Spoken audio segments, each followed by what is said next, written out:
नमस्कार, मैं उमा मिश्रा स्वागत करती हूँ अपने यूट्यूब चैनल में। आज आप सभी के लिए कृष्ण भगवान का बहुत ही अच्छा सोहर गीत लेके आई हूँ।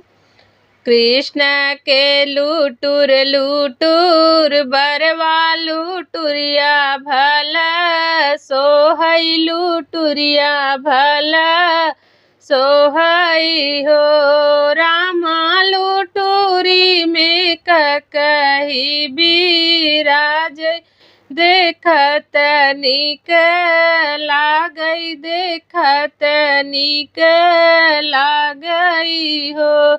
कृष्ण के बड़ी बड़ी अखिया काजर भला सोहई काजर भले सोहई हो रामा काजरे में सूरे माँ बिराजई देखत निक लागई देखत निक लागई हो।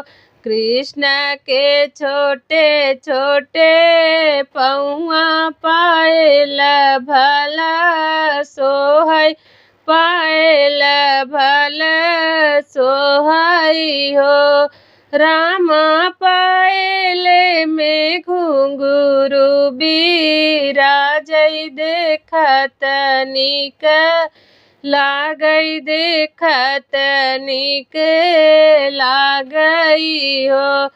कृष्ण के छोटे छोटे हाथवा मुरलिया भला सोहई मुरलिया भले सोहई हो रामा बाजई यमुना जी के तीरे सुनत निक लागई सुनत निक लागई हो रामा बाजई यमुना जी के तीरवा सुनत निक लागई सुनत निक लागई हो।